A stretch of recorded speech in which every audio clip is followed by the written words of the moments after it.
righty, well, we have made it. It's Friday, May 15th, 2026. I hope you are well. If you want to get a hold of me, you can, of course, over at 208-535-1015. I was getting the prep started to talk about whatever on this program here. And I came across this article that says there's a new beauty trend taking off in China. I haven't seen a picture of what they're talking about here. Let me switch. Oh, there's not too much of a difference here. I pulled up an image of it. What I'm talking about is that there's this new beauty trend where people want to have a taller skull. It's called the high skull look. The idea is that the top of your head should look longer or higher compared to the rest of your face. If it doesn't naturally, some people are going to some pretty extreme lengths to fix that and get that ideal small face look. You know how stupid I would look? For some reason, I just pictured myself looking like a weirder version of Johnny Bravo, where to get like some like dumb toupee kind of thing. I mean, you've got tricks, like you can put in special hair clips, big volume hairstyles, even hairspray designed to make your head look taller, but why would I want to do that to myself? Obviously, I have no hair in the first place, so I can't do like a big volume hairstyle unless I put on a toupee. What if I just did that the nenext concert? That's a good video idea right there. I forgot what movie my dad references quite a lot, where it's like he's 6'8" without the afro, 7'4" with it. Maybe I should go. That's a great video idea. I need to write this down. I just go to the next concert, wherever it's at. Most likely it'll be the Papa Roach show with Set It Off and Autumn Keynes live at the Portland Health Trust Amphitheater. Just show up to that concert in the pit with the biggest afro wig possible and have a camera inside of it, in the backside of it, to record everybody's reaction of me stepping in front of them. What's with these people not showering as of late? Yesterday we talked about that teenage boy that was like, "Mom, I'm pheromone maxing. I want to show up to school with my natural scent and attract all the ladies." Is that the modern day version of after PE class just dousing yourself with Axe body spray? I think I didn't do that. I didn't go to that extreme. I didn't go to that crazy of a length to do something like that. But I'd put on Axe body spray after PE class. I didn't go overboard with it, but then I would go home and take a shower, obviously. I'm glad I'm not a teenager who's like, "Mom." I still imagine some kid trying to be all serious. If I were that kid's parent and I heard that, I would just roll on the floor laughing. "Mom, I'm pheromone maxing. Leave me alone." It's like, "Son, your hair is greasy. Get in the shower, all right? You stink. You smell like a metal show." Well, this viral TikTok is getting a big reaction online. This woman decided to test whether her boyfriend actually uses soap in the shower. So she set up a little trap, putting red glitter paste under the soap, shampoo, and the other products if they've been touched at all. Turns out, he said he'd showered, but when she checked, nothing had moved. He wasn't using soap or body wash at all, just water. Oh, some people just stink, and you wonder what their shower habits are. And I'm sure they just go in there and go, "Okay, I'm wet. There we go. I'm clean." Or even worse, like, that one guy who just uses his swimming pool as a shower, like Bert Kreischer out of all people. Get yourself clean, man. What are you doing? Anyway, it's Peach's Pit Party on K-Barrel 101, now with Deftones, Infinite Source. Obviously, there are a lot of people out there that are anti-AI. And I don't know exactly how I feel about it, because there's a lot of different people with a lot of different opinions. I mean, that's the modern... that's not the modern, that's just the world, People have opinions about music, food, their dating preferences, etc. Well, obviously, people have differing opinions about AI and the use of it and all of that, but I was reading here about this survey of office workers. 86% of those people use words like please and thank you when interacting with AI. A good portion of those people also believe it's important to show AI common courtesy, and some of them even say please and thank you every single time. And we've talked about my language towards AI and how I cuss it out whenever it makes a stupid mistake. I type in all caps too, so it understands how mad I'm mad and frustrated I am. I'm screaming at a bot. What's even funnier is if you try doing that to Grok, Grok will just cuss back at you. I should be careful, though, because you know how people are saying, or people are predicting that AI will become sentient, become a form of some sort. It'll start attacking people, try taking over the world. It'll remember every conversation that we've ever had, like, hey, you called me this many times, you're done for, buddy. I related to this story hard after reading about this guy in California. He applied to 736 jobs, and I've talked about it on the air before and how I got here, right? Like back in 2020, I was desperately wanting to leave California. I was wanting to live on my own, get out of that state at the time, start my adult life, you know? And sure enough, I applied to, well, not 736 jobs, but around 400, contacted Jade, and he gave me this opportunity to be here doing this, and I'm forever grateful for it, you know?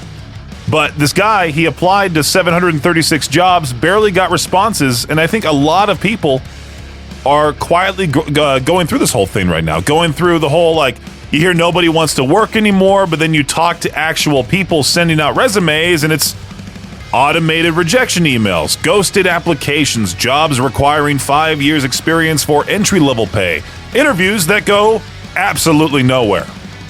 At some point, applying for jobs starts feeling like yelling into space, you know? And part of the problem is everything's become so automated now. Our AI filters resumes, algorithms sort applications. Half the time, you don't even know if a real human saw your name. That's why local businesses, they still matter. You know, you've actually got a chance to talk to people, build relationships, be more than a resume uploaded into the void. That's why HireEastIdaho.com is built around. That's exactly what HireEastIdaho.com is built around. The whole website's redesigned. It's packed with local jobs from local companies right here in East Idaho. This week's Hire East Idaho Job of the Week is a sales rep position with Grand Peaks Prime Meats. It's a remote opportunity. Hold on, I need to cough. It's a remote opportunity that has the potential to earn between $100 and $500 daily. You'd work directly with customers, take orders, coordinate with butchers, help grow relationships, identify sales opportunities, make cold calls, help expand the business. If you get experience in sales, restaurants, butcher shops, or food service, that's a plus. Bilingual English and Spanish speakers are preferred too. And I'll say this, in a world where people are applying to hundreds of jobs online, hoping an algorithm notices them, working with a local company where personality and people skills still matter, sounds pretty refreshing, right? Again, I need to cough. Check it out at HireEastIdaho.com. Local people, local opportunity. Now that the NFL schedule has been released, you can make your travel plans and figure out which games you might attend, and you can spend today checking out all the schedule release videos produced by each NFL team. The amount of time, money, and creativity invested in these videos has grown through the years. In recent years, the Los Angeles Chargers have dominated the internet with their videos. We'll see if any other team rises up this year and challenges their throne. Netflix continues to muscle into sports programming and now has a deal with the Westminster Kennel Club to stream the Westminster Kennel Club show starting next year. Ooh, boy. It had been previously airing on FS1, but next year, if you want to watch dogs parading around on AstroTurf and see which pooch gets awarded Best in Show, you'll need to make sure your Netflix subscription is paid up. This summer, a minor league baseball team in Wisconsin, the Lake County Dockhounds, will be known as the Wisconsin Dive Bars. That's pretty great, isn't it? For a 3-game stint this July, the team will embrace this epic rebranded name, and of course, there will be merch, including jerseys, t-shirts, and hats featuring a neon-inspired logo. You best believe I'll be getting myself one of those. That does it for your Shot Clock Sports Update right here on K-Bear 101. Peaches Pit Party on K-Bear 101. I think I talked about this on the show previously, these robot wolves over in Japan. Japan has been, I guess, dealing with a serious problem of bear attacks, and this high-tech company said, you know what? Let's introduce robot wolves into the mix. The company Ota Psyche, struggling to keep up with demand for their engineering marvel, the Monster Wolf. You should see this thing. First I had a cough, now I have to burp. What's going on with me today? This thing features flashing red LED eyes, A head that scans the area, speakers capable of blasting 50 different sounds, including human voices and guttural howls, audible up to half a mile away. So these things are loud. The Monster Wolf has become such a hit that there's now a 3-month waiting list, and looking ahead, the company plans to put the wolves on wheels for active patrol and is even developing a handheld version for hikers and children to carry on their way to school. I just imagine someone getting one of these over here in the U.S. They start using it for their Halloween display. They have it chase those trick-or-treaters off of their front yard, just scarring a kid for life.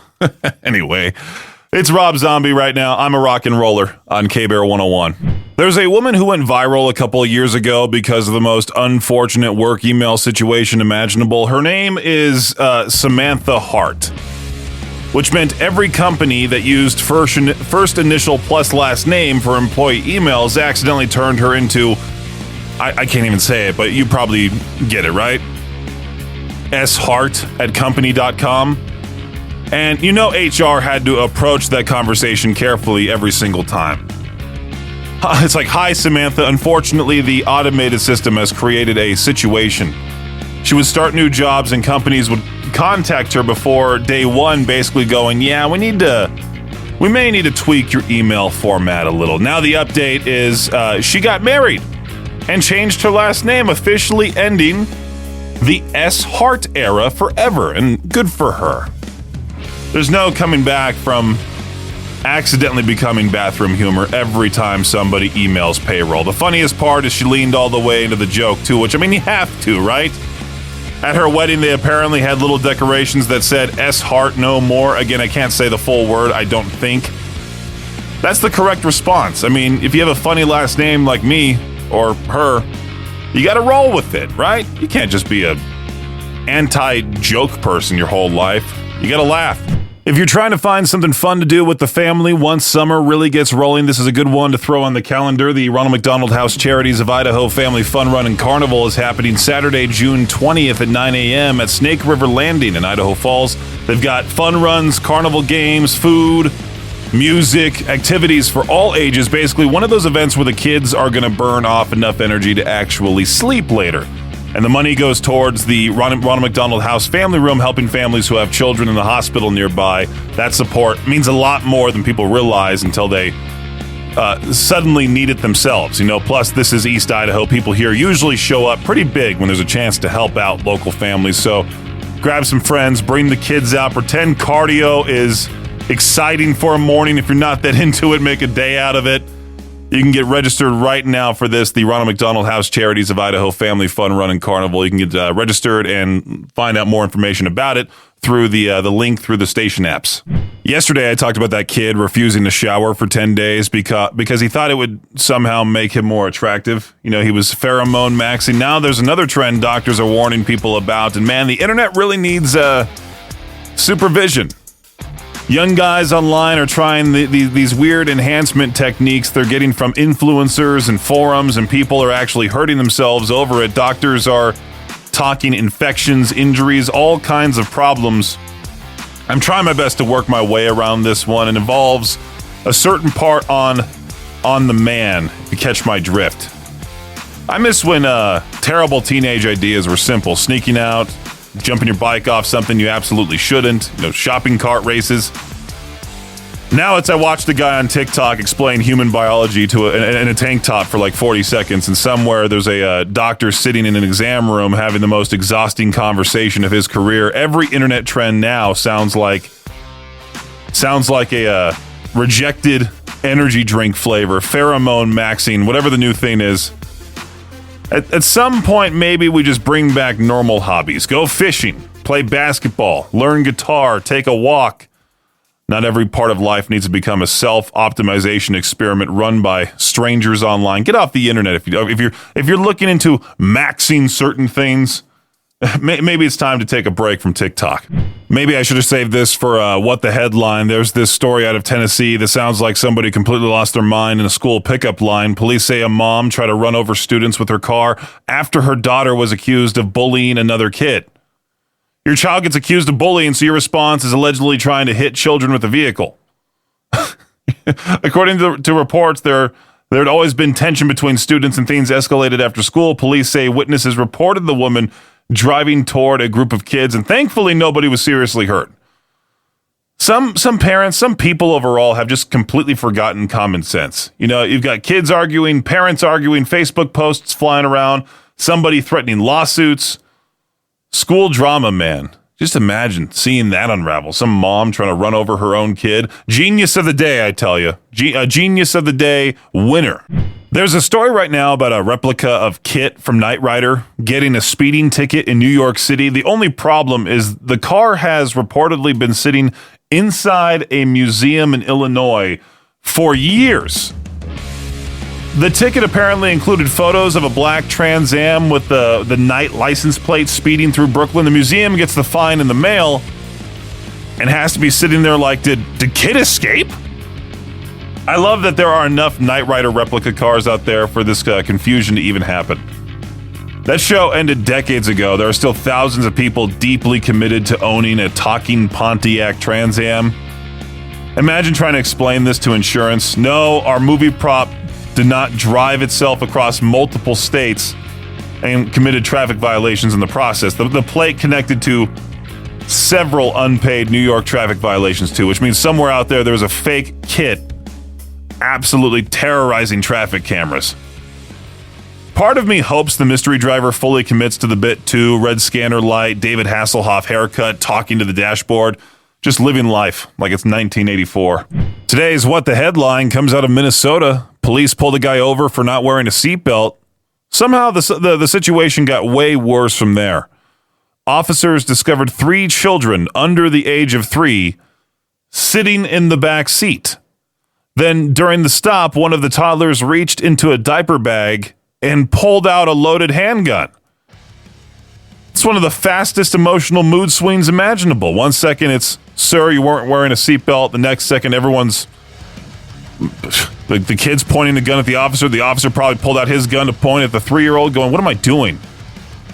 Officers grabbed the weapon before anything happened, all right? Police say there wasn't a round in the chamber. Still, though, how are you going to keep a loaded handgun in the same bag category as juice boxes and baby wipes? That toddler probably thought he found the world's most aggressive toy. And you know, little kids, they love grabbing random objects, so you can spend $40 in educational toys. They'll ignore every single one. But you leave one dangerous thing nearby for half a second, that's something that becomes the greatest discovery in human history.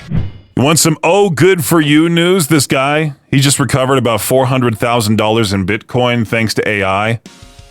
The reason he lost access to it in the first place is incredible. This guy bought Bitcoin back when it was dirt cheap in college, changed his wallet password while he was high, then completely forgot what he changed it to.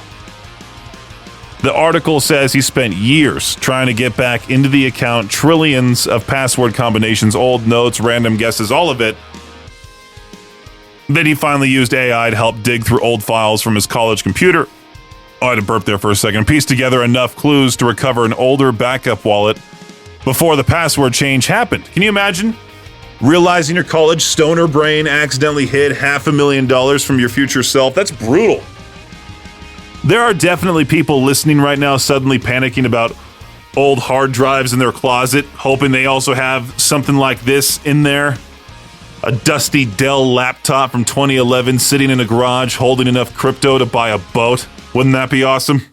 Here's 3 days grace. Kill me fast on Peach's Pit Party.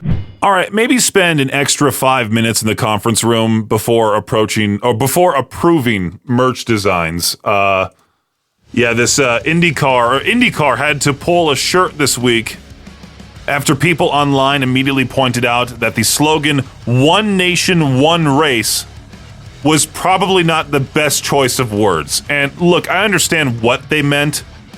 It was promoting one IndyCar race in Washington, D.C. That's clearly what the shirt was going for, but the internet saw the slogan, collectively went, guys, especially with the design looking all patriotic and dramatic with the Lincoln Memorial imagery mixed in. This is one of those moments where you realize no company has enough people willing to raise their hand and say, hey, maybe this could accidentally sound insane. This shirt had to go through a designer, a marketing team, approvals, manufacturing, an online store upload, and nobody hit the brakes. See what I did there? Thanks for listening to Peach's Pit Party, the podcast. If you enjoyed the show, please share, subscribe, and rate the podcast. Peach's Pit Party is hosted by me, Peaches, aka Brendan Peach, and is a production of Riverbend Media Group. For more information or to contact the show, visit riverbendmediagroup.com. Until next time, Peach out.